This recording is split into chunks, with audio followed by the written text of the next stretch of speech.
Yo guys, as requested, I'm going to review a video by Russell Brand. It's called Jaw-Dropping Population Collapse is Coming. Birth rates are declining, and in less than 100 years, countries like Spain and Japan could have half as many people as they have now. How can that be a right-wing or left-wing talking point? What's going on? Elon? Hello there, you 6.4 million awakening wonders. Thanks for joining me on this voyage to truth and freedom. Do not allow your mind to be clogged and befuddled by their mindless propaganda and constant attempts to trap and hypnotize you. Stay close to us. I can't stand listening to this guy. I'm only doing it because it's an interesting topic. On this channel, why don't you subscribe? Why don't you? Apparently, the fall in birth rates is a very real thing. There's a new documentary about it which looks into it at depth, which tries to be just a cold scientific analysis. But you can't have cold scientific analysis now. Everything is hotly politicized. But let's have a look at this birth rate issue and the impact it's going to have on your planet. And our cities are going to be choked with people, and they will be impossible places in which to live, and the explosions will be even worse. Most people think we have like too many people on the planet, but actually this is an outdated view. Coming from the world of data science, I felt I understood populations are going up, and that's a problem. When I saw what was actually happening, I couldn't sleep. I think that the biggest problem the world will face in 20 years is population collapse. Collapse. How could it be? It's interesting that Elon Musk says that, seeing as everything that he does goes against humanity. The AI, the robots, the Tesla cars, which are basically driving microwaves. A few drives in a Tesla and you're going to be infertile, guaranteed. That suddenly countries are having so few children. I needed to go and find out. There are obviously chemical factors and social factors. We know that male fertility is decreasing, female fertility is decreasing. It's decreasing mostly because of the unnatural diets that we eat nowadays. We eat man-made diets instead of eating natural food. That's the main reason people are becoming infertile. And when you become infertile, you're also not hormonally, biochemically interested in having children. That's why a lot of men, but especially women today, will say that they don't want to have children. What's really going on is that their bodies are not creating the right chemicals, which signal the body to have children. They literally biochemically don't feel like they have this need. I think we are aware that the way that a culture measures significance and value has shifted, that there is a kind of prizing of working, of females working as being significant and important. Yes, it's called slavery. And that has become a cherished value, and attacking that and saying women oughtn't work is seen as an attack on female power and potency. It's not about female or male power. Humans are generally enslaved and essentially forced to work. And I wonder what role nature has at all at this point. On one side of the argument, you have this enshrinement of ecology through the climate change movement. Elsewhere, the nature of human beings as animals or as spirits or as creatures of this planet has become detached somehow. We shouldn't, just because we're born this or born that, have to live within that framework. And I'm certainly not offering an opinion on a subject that's become one of the most defining and... A natural and fertile human being, again, it's not about male or female, wants to reproduce. Almost every human being wants to be intimate with another human being, which means that your body wants to reproduce. That's the purpose. Yes, there are humans nowadays who are biochemically different, let's just say, who don't want to be intimate with anybody. And you could say that they don't want to reproduce. It would be a fair point, but there's very few people like that out there. If you want to be intimate with somebody, it automatically means that you want to reproduce. Contentious ones of our age. I believe in people's individual freedom. I also believe in nature. Certainly, we appear to believe in nature in other areas of the conversation. And I suppose what we're talking about... Exactly, that's a very good point by Russell. I never thought that I would say that because he talks so much nonsense. But yes, humans always appeal to nature. Humans want natural food, they want natural sleep, they want their surroundings to be as natural as possible. There's incredibly many examples because all that we want at the end of the day is to have a natural and happy life. But when it comes to relationships and reproduction, then all of a sudden some people say, no, we don't have to follow nature to be happy or healthy, which is nonsense. Here is primarily a demographic shift where you have an aging population that don't have a workforce to look after them and don't have children to replace them. So ultimately you're talking about economics and the distribution of resources. Of course, the solutions that will be offered, I suppose, will ultimately be technological. The fact is that we should be addressing at some point, what is the quantitative value of ongoing life? Why do you want people to stay alive forever and ever? Now, of course, if it's someone that I love, like my own mother or father, of course, I want them to live as long as possible, as I'm sure you do with your relatives. Let me know in the comments and the chat. People don't want to live as long as possible because they are unhappy they are doing everything to shorten their lifespans. But essentially, the value of life is experiential. What is the experience of your life like? How do you feel? Is it meaningful? Are you connected to yourself, to other people, to purpose? Are you happy? Is essentially what I'm asking you. It feels now that what our lives have become is so desacralized and secularized that we live lives of the fulfillment of tasks. I'm not sure how these tasks have been set. Well, I am sure they're cultural and economic tasks that don't, in my opinion, connect deeply to essence, meaning, purpose, or even nature. What people Wow, I absolutely agree with him. That's basically what I talk about in my videos. That's the main point of my videos. All of the tasks which are given nowadays in society are man-made, obviously, which don't fulfill you, and only nature can fulfill you, and that also includes having children. Usually don't think about is what you do in a world where the playgrounds are empty and the nursing homes are all full. I keep oscillating between the idea of having my own children or adopting. Ready to adopt in this particular moment, like right now? Probably not. If I would have kids now, I will have to change all my life. Wasn't she like almost 40 years old, or did she simply look old? Why would she now start thinking about having children? From a cultural perspective, the value of children and the family can of course be critiqued and analysed. Some people will say that the nuclear family is a cultural construct, that tribal living is more native to our kind, to our species, where there are numerous relatives of multiple generations looking after the young and participating in child rearing. But when it Yes, the whole family would be looking after the babies, the children. comes to procreation, it's so deeply embedded in our coding. Even if you want to look at this in a solely material, rational, and let's say from a biological perspective, procreation is pretty significant, I would say. The same as eating, defecating, procreating, fornicating, things that seem... Yes, exactly like I said. Whenever you want to be intimate with somebody, it's your body wanting to reproduce with that specific human being. That's it. There's nothing else to it.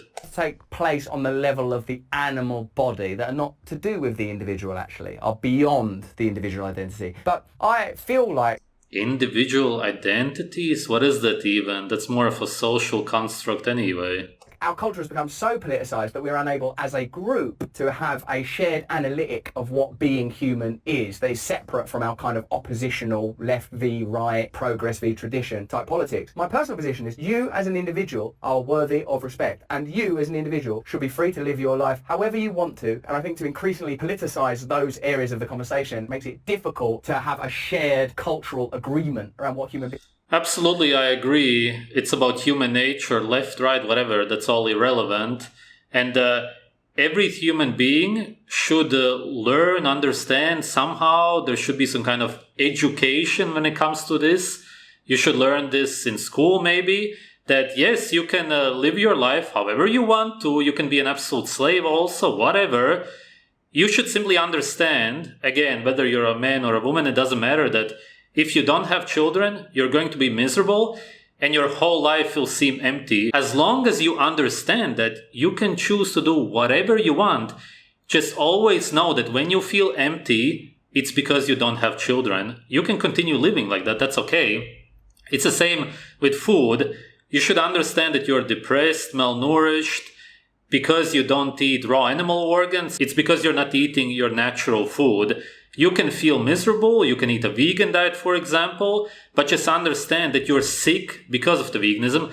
As long as people would understand all of this and simply choose to be sick and depressed, unhappy and so on without children, then it would be all fine. But the problem is that people are not educated about this and don't realize that they are sick and unhappy because they don't follow nature. That's the whole problem here. Beings are. Call this a birth gap, Matt.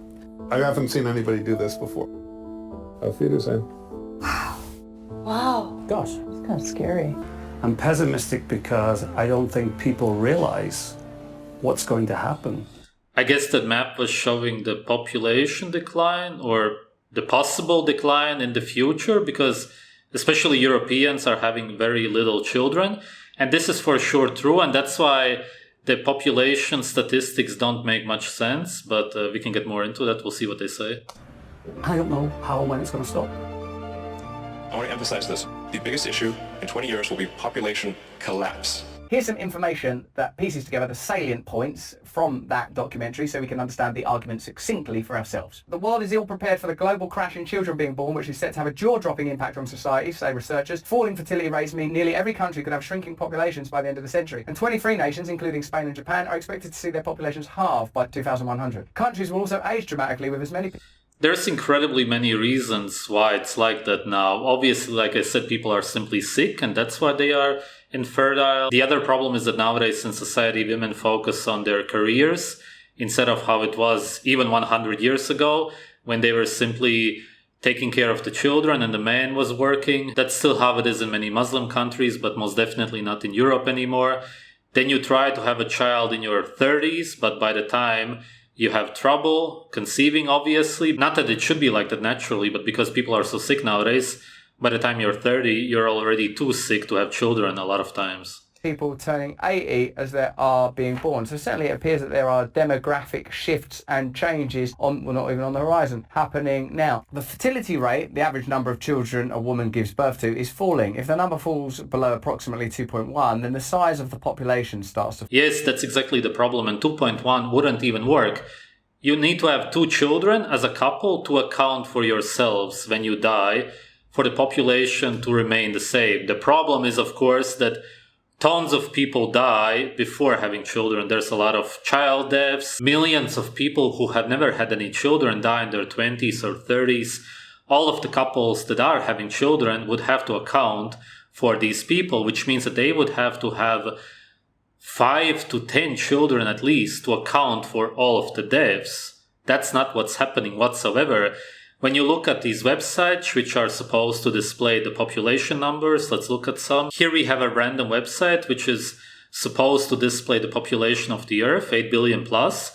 It's based on absolutely nothing, no proof whatsoever. And as we can see by the birth rates, this number is impossible.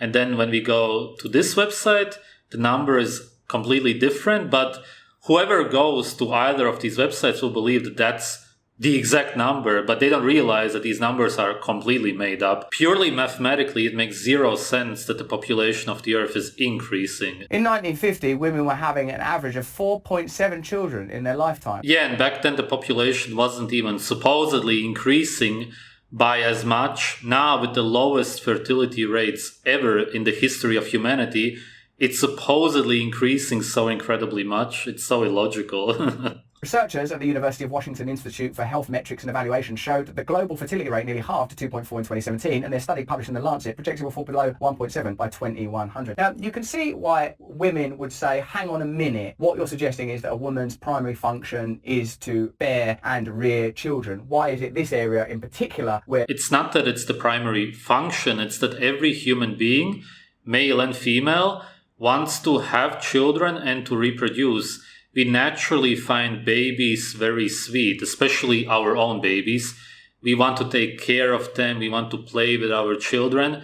It's basically the biggest joy on Earth. The project of civilization has to be arrested. We've been having to create agriculture, the industrial revolution, the technological revolution, machines to do all of our jobs, animal husbandry, but in the area of the function of a woman, you want to stick to what's on the label, as it were. And I can see why, a woman... It's the function of the male body too. They were both created to reproduce. You can't leave out the male. Or women, or particular groups within the gender of women would have issue with that, because what civilization does is meddles with the flow of nature. As soon as we have medicine, as soon as we control animals, as soon as we control crops, we start saying, we're not living entirely in harmony with nature. So why are you saying in this area we have to be in harmony with nature? And I suppose the argument that documentary is making is because the species is under threat. I suppose the kind of technological... That's an interesting point, and it does bring up the question, why should we care about having children, reproducing, which is natural for our bodies?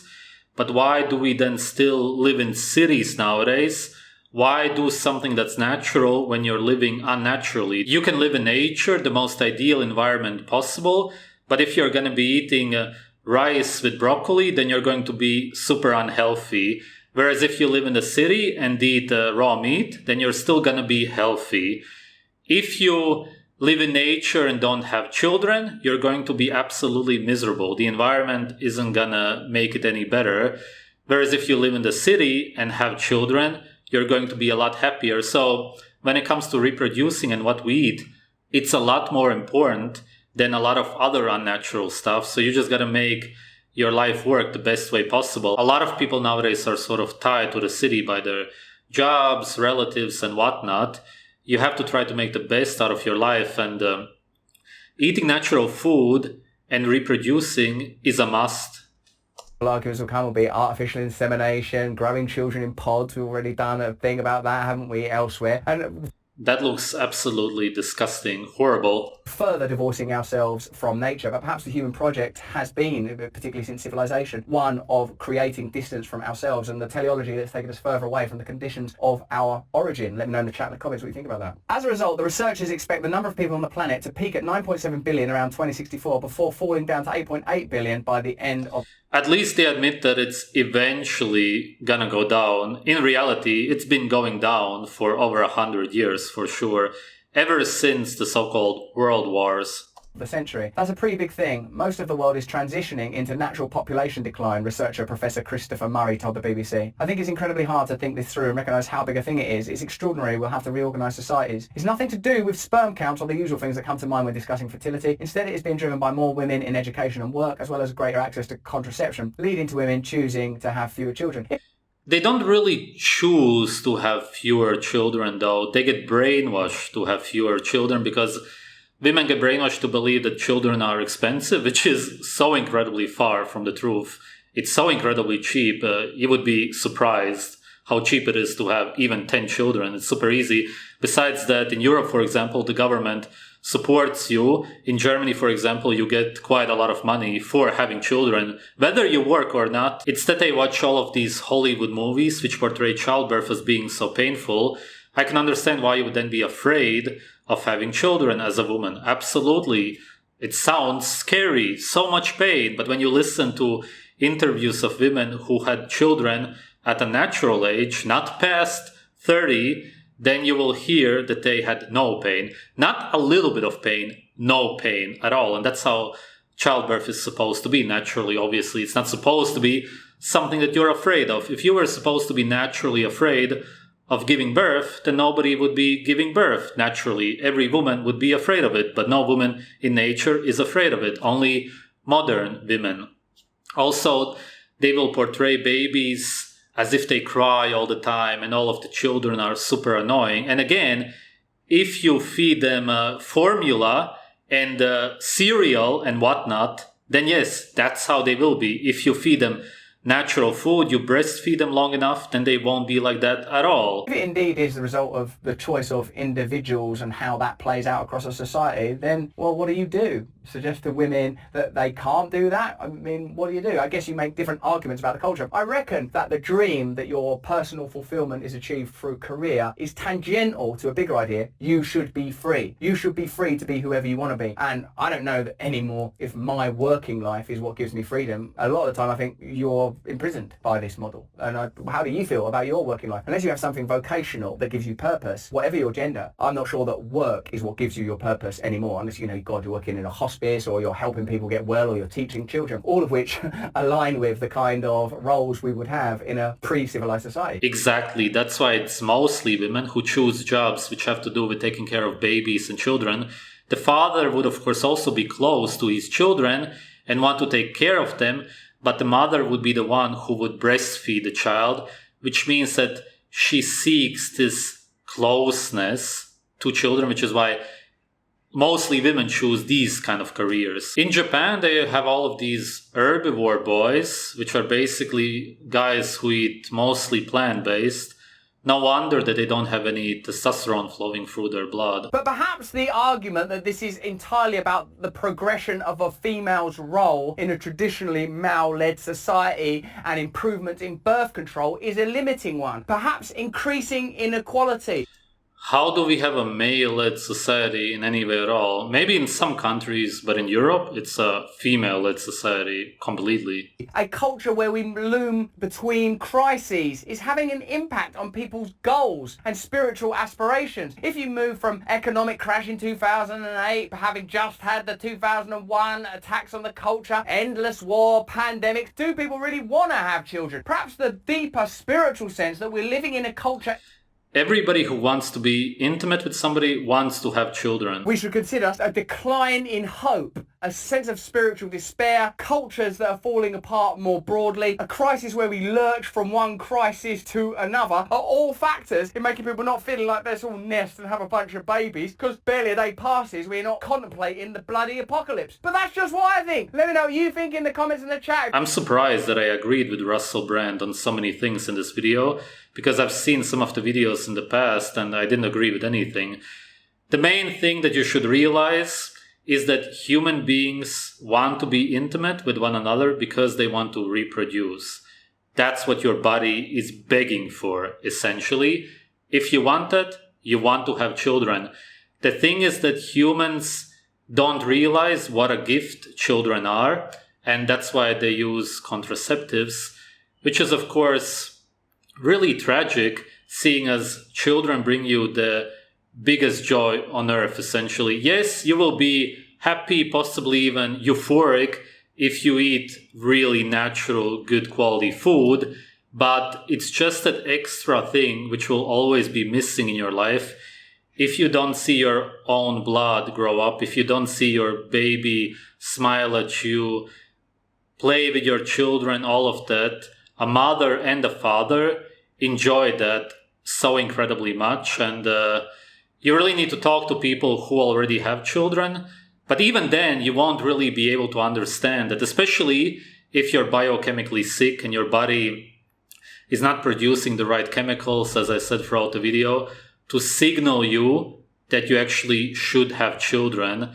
That's unfortunately something that's gone wrong in our society because of how sick humans are in nature. There's no second thoughts. You're intimate with somebody, the goal is to have children, and then you're incredibly happy because you have the children. That's it. Nowadays, it's very different. Thanks for watching.